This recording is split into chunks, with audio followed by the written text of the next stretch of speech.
বিমান বাহিনী প্রধান তার প্রার্থী বলেছেন, বিমানমন্ত্রী বলেছেন, প্রতিমন্ত্রী বলেছেন। আমি পুরো বিষয়টা আপনাদের কাছে একটু সামারাইজ করছি আপনাদের পত্রিকায় নিউজটা করবার জন্য। আপনারা জানেন বগুড়ার সন্তান মাননীয় প্রধানমন্ত্রী জনাব তারেক রহমান কিছুদিন আগে বগুড়া আলতাফনেসা খেলার মাঠে আনুষ্ঠানিকভাবে লক্ষাধিক মানুষের জনসভায় ঘোষণা দিয়েছেন যে বগুড়া বিমানবন্দরটি আন্তর্জাতিক কার্গো ফ্যাসিলিটি সহ খুব দ্রুত সময়ের মধ্যে চালু করা হবে। এই ঘোষণার প্রেক্ষিতে বিমান এবং পর্যটন মন্ত্রণালয়ে মাননীয় প্রধানমন্ত্রীর কার্যালয় থেকে একটি অনুশাসন জারি করা হলে মাননীয় বিমান ও পর্যটন মন্ত্রণালয় এই বিষয়টি নিয়ে কাজ শুরু করেন। এখানে কিন্তু একটি বড় ধরনের প্যাকেজ খবর এই অঞ্চলের মানুষের জন্য আছে।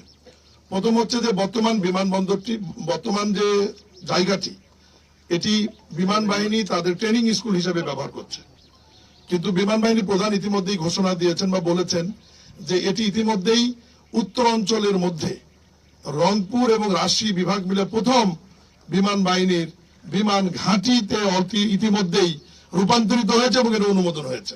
এটাই অঞ্চলের মানুষের জন্য একটি সুখবর। দ্বিতীয় হচ্ছে এই আন্তর্জাতিক বিমানবন্দরে পাইলটদের জন্য একটি ট্রেনিং সেন্টার হবে, যেটি বিমান বাহিনী পরিচালনা করবে, তাদের অফিসারদের ট্রেনিং হবে এবং বেসরকারি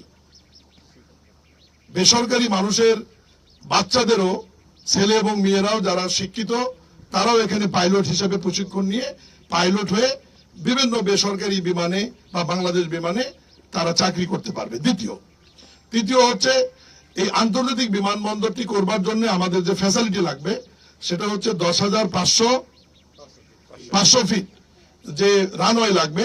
এটার ব্যাপারে আজকে সিদ্ধান্ত হয়েছে। এই ব্যাপারে আমরা ফিজিবিলিটি স্টাডি করে এটা আমরা প্রস্তুত করব এবং আন্তর্জাতিক বিমান এখানে ওঠানামা করবে, অভ্যন্তরীণ বিমান ওঠানামা করবে এবং কার্গো বিমান ওঠানামা করবে। এই অঞ্চলের মানুষের উৎপাদিত কৃষি পণ্য সহ আমাদের বগুড়া যে লাইটিং ইঞ্জিনিয়ারিং আছে এবং ভারী শিল্প আছে, এই সমস্ত শিল্প যেগুলো মায়ানমার সহ মালয়েশিয়া, দুবাই বিভিন্ন জায়গায় রপ্তানি হচ্ছে, সেগুলো সরাসরি এই বিমানবন্দর থেকে আপনার কার্গো ফ্যাসিলিটির মাধ্যমে, কার্গো বিমানের মাধ্যমে আমরা রপ্তানি করতে পারবো। সব মিলিয়ে আমাদের সবজিও যাবে এখান থেকে। সব মিলিয়ে আমাদের যে বিষয়গুলি আমি আরেকবার বলি, এটা অলরেডি বাংলাদেশ বিমান বাহিনীর উত্তর অঞ্চলের জন্য প্রথম ঘাঁটি হিসেবে এটা রূপান্তরিত হলো। এটি আন্তর্জাতিক মানের বিমানবন্দর হচ্ছে, যেখানে কার্গো ফ্যাসিলিটি থাকবে এবং রানওয়ে 10,500 ফিট হচ্ছে এবং আধুনিক একটু আপনার এয়ারপোর্টের যে ফ্যাসিলিটি লাগে আন্তর্জাতিক মানের সেটা হবে এবং পাইলটদের একটি ট্রেনিং হবে, যে ট্রেনিং এ বিমান বাহিনীর পাইলটরা ট্রেনিং নেবে এবং বেসরকারি পাইলটও এখান থেকে তৈরি হবে। সব মিলিয়ে অঞ্চলের মানুষের জন্য একটি সুখবর।